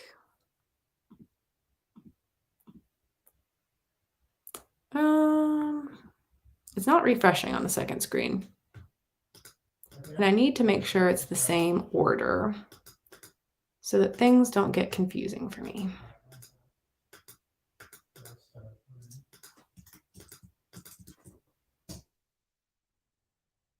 This was the pros and cons of having someone else join is while I was working out technical difficulties, you guys would have someone else to talk to you.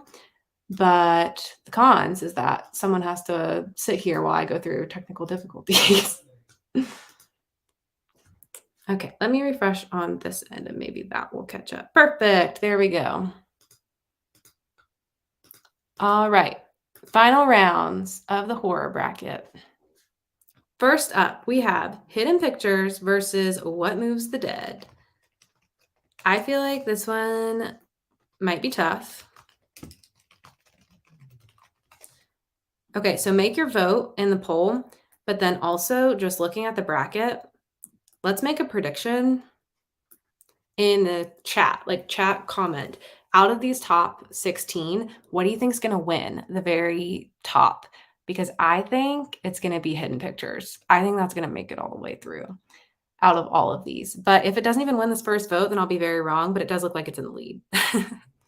That one has just been so loved this year. It's been crazy. I have a vlog coming very soon where I read Hidden Pictures. That should be coming out next week. So I've been withholding my opinion on it so you can see in the vlog because I may or may not have filmed a 23-minute segment talking about it. And I have a lot to say.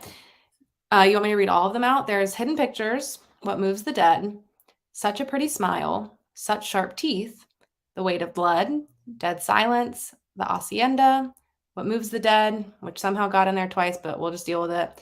The Children on the Hill, Sign Here, Just Like Mother, The Hacienda, The Clown Hunt, House of Hunger, Old Country, and We Spread. I don't know why things end up in here twice and how that keeps happening, but we're just going to roll with it because this is just a game and it's not the end of the world. Hidden Pictures takes the first winner up, unsurprisingly. Next up, interestingly enough, that these two got paired together, we have Such a Pretty Smile, and these were randomized, the order, and Such Sharp Teeth ended up being against each other, both with very similar titles, neither of which I have read. Both of which I would consider reading. More likely, I would read Such a Pretty Smile, probably not Such Sharp Teeth. I'm a little confused why so many people loved Hidden Pictures. I thought it barely fits in the horror category. Well, Olivia, just you wait, because I've got a vlog coming this week. And I have words to say. So I think you might enjoy that. I think it'll be Hidden Pictures. I think so too. Hidden Pictures, Hidden Pictures. Hidden Pictures is very thriller trope filled. If House Across the Lake is thriller, Hidden Pictures is a thriller too. Yes, I think both of those could have interesting arguments either way. I could see it going either way. It's hard to categorize sometimes when there's a split. All right, Such Sharp Teeth was our winner there. Next up, we've got The Weight of Blood versus Dead Silence.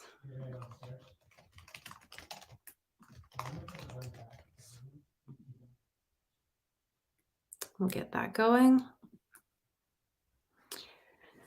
See, I appreciate this program because it makes looking at a bracket pretty easy, this bracket HQ, and it's working fine on my computer that's not connected to the live show. But if I had to do this again, which I probably will do this again, I would probably not use this program again because I don't know why duplicates keep getting in here because they're definitely not on my list of entrants. I've made very careful glances to make sure that there's not. So I don't know why that's happening. And it's not like clickable on my screen, which is annoying. So I'd probably do something a little different next time. But like I said, this is all for fun, so it doesn't really matter anyway. Such a Pretty Smile is a great dark horror. I don't even know what this one's about, to be honest. It was a book of the month pick, right? Like I can see the cover in my head, but I don't know what it is about or who the author is, or I can't think of anyone who's read it. I know nothing about that book. Let me look it up. I feel a duty if I'm interested in it.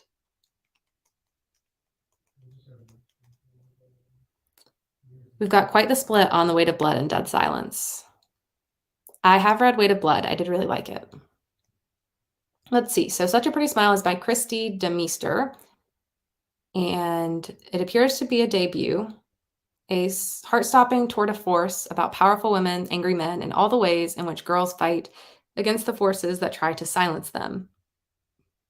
Interesting. It sounds kind of like dystopian because there's the Cur, C-U-R. Oh, that's what the killer's called? Maybe it's not dystopian. I thought that was like a virus. Looks like there's multiple timelines. Sounds feminist. Looks like it's got good reviews under it too. Oh, and then some not good reviews, but mostly good reviews from what I'm seeing. Someone's going to have to break the tie between Weight of Blood and Dead Silence. Oh, perfect. Thank you for doing that. Dead Silence made it in the lead. All right, next is going to be The Hacienda versus What Moves the Dead.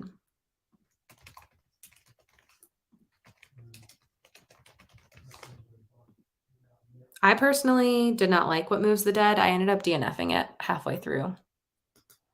Yeah, I was really surprised it didn't make it farther in the Goodreads Choice Awards. The Weight of Blood is what we're talking about. I realized that was kind of confusing because I was going off of talking about something else and then just kind of ran in this comment. But I really thought that would make it farther too, especially because people love Tiffany D. Jackson. Like she's a super popular author. The book was really good. It was based on a really popular horror story, Carrie. I've only seen good reviews of it, really. So very surprising.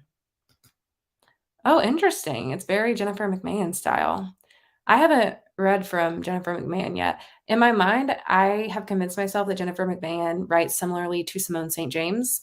Is that true or no? I have no basis of any reason to think that other than for some reason I've thought that in my brain. What Moves the Dead just won that one. Next up is The Children on the Hill versus Sign Here. Children on the Hill, Sign Here. Yeah, I don't know why I feel like Jennifer McMahon and Simone St. James have similar styles. I own The Winter People, which is okay, this is why I think this, because The Winter People is like dual timeline. I think it's sisters, and Simone St. James likes to write dual timeline supernatural stories with women. So that must be why I've convinced myself of that. Looks like Children on the Hill is going to take the vote for this one. I have not read that one yet. I also have not read Sign Here yet. Let's see. Next up is Just Like Mother versus The Hacienda.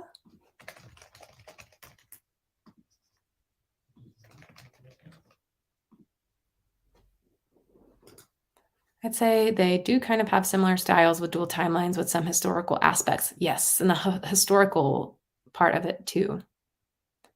I've never felt bad about a Simone St. James book, but I've also never really loved them. Such a Pretty Smile is a mother-daughter horror drama with a werewolf-esque undercurrent. Great debut. Werewolf. Interesting. The Winter People and The Invited are McMahon's best ones. That's what I hear a lot. I will read The Winter People one of these days. All right, Just Like Mother is our winner for that one.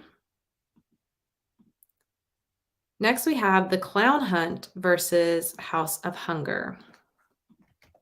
The Clown Hunt, I have not read. I don't know if many of you have read it. This one got multiple votes or nominees in the initial nominations, but I do not know what that is. And I'm not particularly interested in clown books for any reason, but if it is popular and if it makes it far, maybe I'll pick it up. House of Hunger I did read, and I really enjoyed that. Agree with Monica. The Winter People is amazing. Why do I think it's going to be boring? Like, that's what holds me back from reading it. I just feel like it's going to be boring because it's historical. I just need people to tell me that it is not. It's technically The Clown Hunt, not just Clown Hunt. I honestly, let's look it up because I don't know.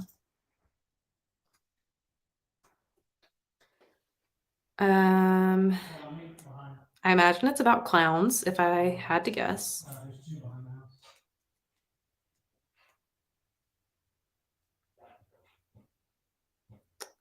It's by Judith Sonnet. Oh, it looks like it's inspired by that time in America a couple years ago when clowns just started showing up for publicity stunts. Because it says in 2016, a mysterious prank overtook America. The streets and the forest were overflowing with people dressed as killer clowns. Do you remember that time? That was a weird time. And this looks like it's a pretty violent slasher, maybe. It says it has graphic violence and several other content warnings in the Goodreads synopsis, which is rare. Oh, okay. Splatterpunk indie author. Yeah, Judith Sonnet. Extreme horror. Yeah, I haven't read a lot of that this year. House of Hunger just won this poll, so we'll move that along to the next round. The Clown Hunt. Sorry to see you go, but most of us didn't even know what you were anyway. Next is Old Country versus We Spread. Please don't let me down here, everybody. You know what the winner is here. I've only read one of them, but it's an amazing book. Yeah, clowns running around my college campus is a vivid memory I wish I could forget. I lived in such fear that year. Like, so much more fear than you needed to live in. Knowing that at any moment a clown could just be standing in the woods, pop out at you, maybe just stare at you. That just makes me uncomfortable. I don't like living in that way. I'm glad that ended fairly quickly. An indie author, splatterpunk author, not for everyone. The only splatterpunk I've read is Exquisite Corpse by Poppy Z. Bright, and that was an experience. Thank you for voting for We Spread. You guys did me a solid. That is the correct answer every time. Anytime you get the choice between We Spread and something else, you should probably pick We Spread. I'm only a lot biased about that.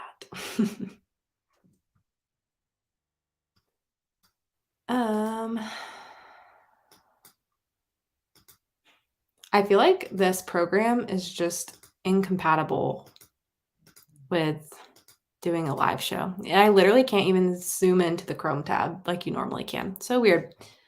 All right, moving on to round 2, getting closer to the finals. We have Hidden Pictures versus Such Sharp Teeth. I feel like we all know what's going to win, but maybe you guys will surprise me. Yeah, We Spread is more of a psychological book. It's not conventionally scary in what you might think of with horror, but I found it really scary as an exploration of what can happen with your mind and not being able to trust your own lived experience anymore. That is horrifying to me. So it was super effective for me in that way. But yeah, I mean, it's not like a ghost story or what am I trying to think of? Like a haunted facility story with this woman going to a facility to go live in. But I really liked it. And Hidden Pictures, of course, is the winner. Next up is Dead Silence versus What Moves the Dead. I was just going to call Dead Silence Dead is all I was going to type as an abbreviation, but they both have dead in the title, so I can't do that. That's what I love about horror, though. Completely depends on what scares the reader. Yeah, horror is such an interesting genre in itself, and it's so interesting to explore, like, the subcategories and just to think about it. Like, do you ever have really weird conversations in your head where you just start thinking about something, and the more you think about it, the weirder it gets? I had a whole thought process earlier today where I was thinking about genres, and I was thinking thriller books are thrilling. Horror books are horrifying, but what does horrifying mean? What does thrilling mean? And I went in this whole, like, psychological analysis of genre classification, which is the weird, nerdy things that I think about when I have some spare time. Dead Silence won that one, so we'll move on to the next one, which is The Children on the Hill versus Just Like Mother. For this one, we're just gonna call it Children or Mother. That's so funny how these keep getting paired with, like, similar word things. If you can't see the screen, I will remind you, this is The Children on the Hill versus Just Like Mother is what you're voting on right now. I loved Exquisite Corpse. I usually pick up an extreme horror every few months, like someone taking a fireball shot after a night of white wine drinking. That is a perfect analogy because when I read extreme horror or disturbing horror books for the first time, I was doing a vlog where I read 3 or 4 back to back. And once that video was over and I was done filming it, the next week I was like, okay, I'm just gonna, like, go back to reading something normal. But I kind of had, like, a hangover from it where those books just weren't hitting for me because I'd been reading such extreme stuff that I felt like I needed to, like, keep chasing that and continue reading something extreme. It's like an adrenaline rush almost. It's a weird experience. That one was Children on the Hill. That took the win there. And now we have House of Hunger versus We Spread, which I think are both great books. And I would predict House of Hunger winning here because it is more broad appeal, I think. But I was going to say it had more time since publication, but they both kind of come out fairly recently. Psychological horror is the most horrifying horror, in my opinion. I agree. I love psychological horror. I don't love supernatural horror as much unless it has some kind of blend also with psychological. Like, particularly when you don't know if something is supernatural or not, and it toes the line, and it could be either a psychological explanation or a supernatural explanation. That's kind of my favorite line to toe. Oh my goodness, We Spread is winning. Wow, what a surprise. Love that. House of Hunger is great too. I would be fine with either of those winning. So that is fine with me. But yeah, when I think to like horror that scared me, it's usually something psychological and those kind of twists that get me more than like, and it was a ghost haunting them. That doesn't always work as well for me. All right, final round before we get to the top two. So think carefully about your answers here. We're getting down to the wire. We have hidden pictures against dead silence for this first grouping. And I'm kind of surprised that dead silence has made it this far. Maybe I should try to pick that one up. After I heard more people talk about it, I was more interested in it than I was at first glance. I prefer the horror that entertains me, not that makes me think. I like a little bit of both. I want to be entertained and I want to think a little bit. I like when horror, especially like this is why I like social horror so much, is when it can highlight something that's this known truth that you don't think about a lot and it makes it extra horrifying when you're reading it and it makes you like rethink things. Like someone just talked about tender as the flesh. I don't think about eating meat at all ever. Like I've always eaten meat in my life and I've never really questioned it. I read that book and I questioned everything in my life. But yeah, scared the crap out of me because I could totally see something like that happening in real life. Yeah, for sure. Yeah, I can see this kind of grouping too. Literary fiction. Let's see. Hidden Pictures won this round. So I'll close that out. And we'll launch the next one, which is The Children on the Hill versus We Spread. So I'll just say children versus spread. And we'll see which one wins that. And then it'll be in our final two. I like psychological horror, but I'm fully over women being gaslit and minimized by men in their lives. Insomnia drove me crazy, as did parts of Hidden Pictures do that. Agree. Big agree. I don't like that either. I mean, sometimes I'm not always as sensitive to gaslighting because a lot of times what's happening when a woman's being gaslit in a horror or thriller book is it's using that for like the unreliable narrator thing because it's like trying to make you question the main character too and be like, I don't know who I can trust. I can't even trust this main character. And a lot of times it's a woman who's being questioned by men and then it like builds all into that narrative. So sometimes it doesn't bother me as much in that element because I like not being able to trust the main character. And that's just unfortunately like the way that's used to get to that. But yeah, just generally, I don't like seeing women treated poorly in the books that I'm reading. Okay. We Spread. Wow. That one made it. So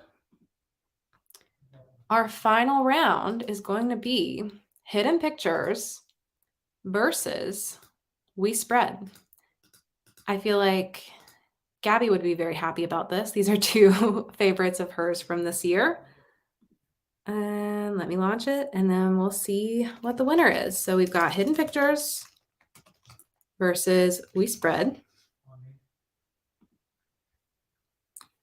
And whatever you choose now is our winner. And that'll be our best horror book of BookTube of 2022.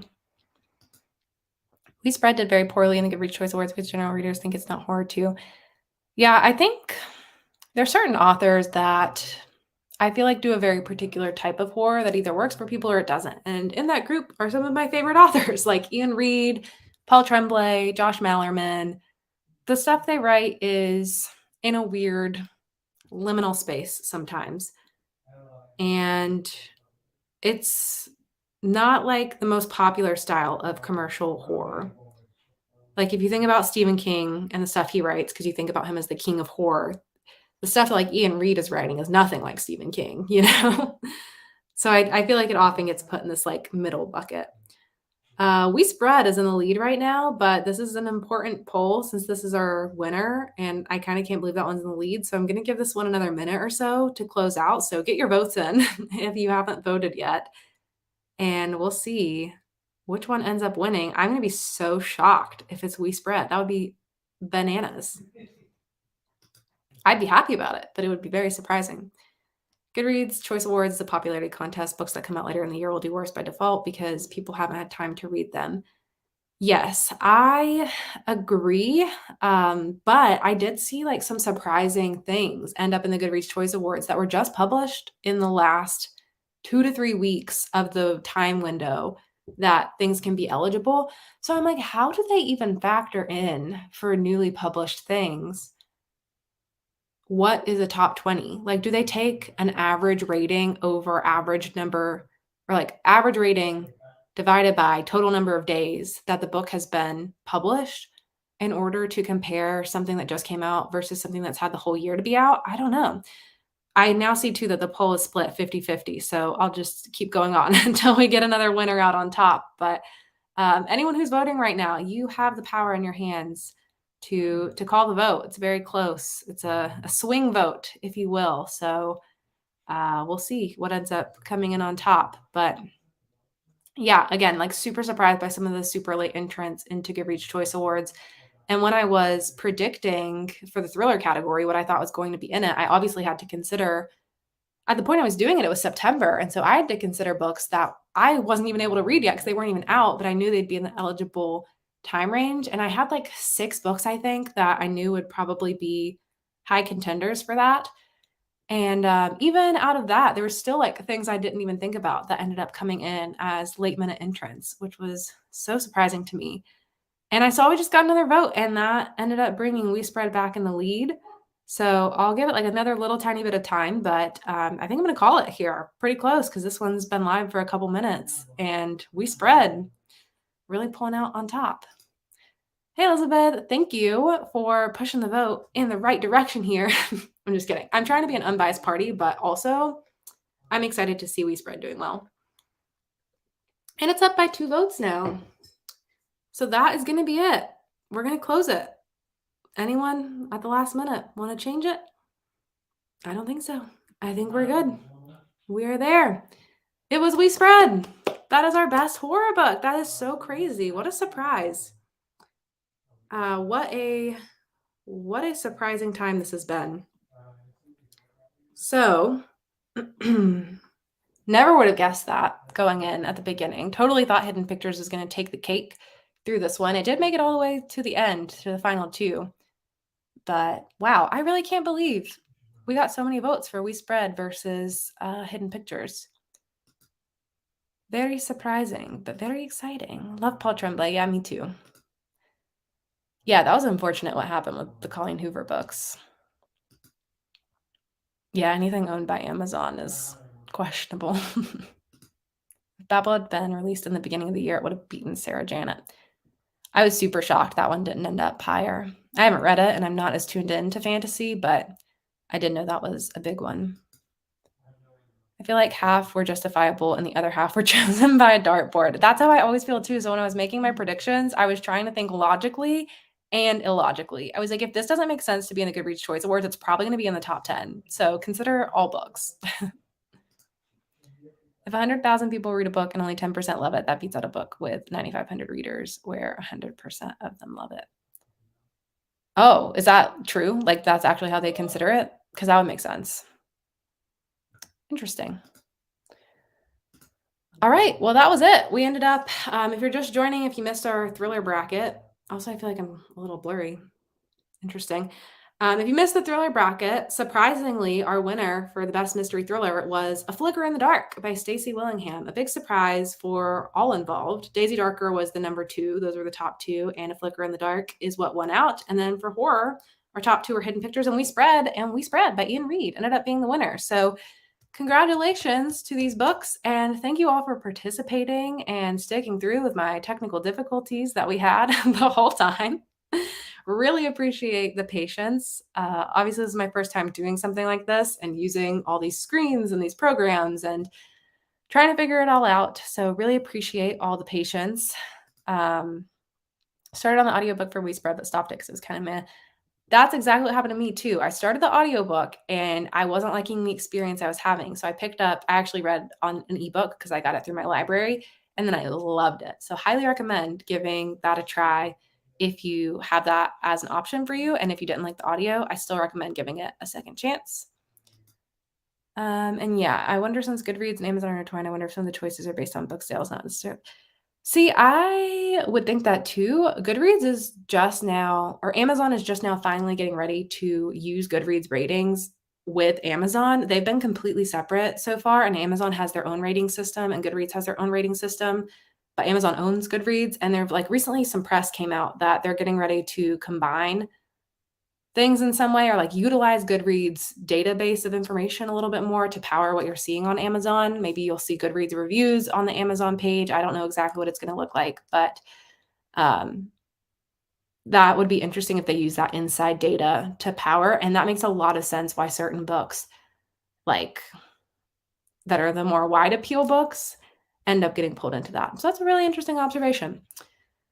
But yeah, thank you everyone for joining. This was so much fun. Thank you for your graciousness and your patience all along the way. And yeah, 24-hour horathon, that's coming up next.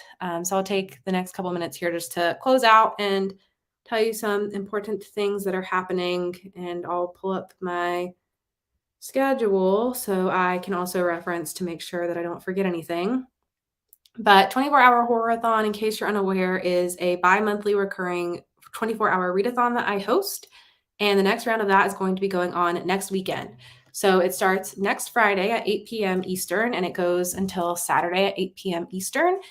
And what we'll be doing will be a couple different things. So there's a Discord, and I have that linked down below in the description of all of my videos. So you can join the Discord, and that's where everyone chats. There's an Instagram page, so you can follow the Instagram, which is also linked down there. And we're going to have a co-host, which is going to be my friend Sab from Riveting Reads. So going to be excited to have her join me. We'll be doing sprints next Friday night. And then we'll be reading. We have a buddy read. It is Dead of Winter by Keelan Patrick Burke, which I think is on Kindle Unlimited. Maybe. It might be. So you might still have a chance to get it. And what else will we be doing? We have a movie watch. We're going to be watching a movie Saturday night at 8 p.m. Eastern. We'll be chatting in the Discord. We're going to be watching Krampus. So it's going to be a fun holiday time. So that is all going on next weekend. So still plenty of time to join that. And then not really much else to announce. I've got a lot more videos coming in December because all of my end of year content is coming. So you'll see another tier ranking video next week. You'll see a vlog. And then you'll start seeing my list of like my favorite books, most surprising, most disappointing, or whatever. So lots more coming very, very soon. Excited to share that with everyone. And yeah, thank you so much for joining. And this was really fun. Hopefully we can do it again next year and maybe learn some things about some better programs and get some more co-hosts on here next time. But thanks to everyone for joining me for my first run of this, and hope everyone has a good rest of your weekend. Hope to see you at 24-hour horathon next weekend, and I will definitely see you very soon with some new videos. All right, bye everyone.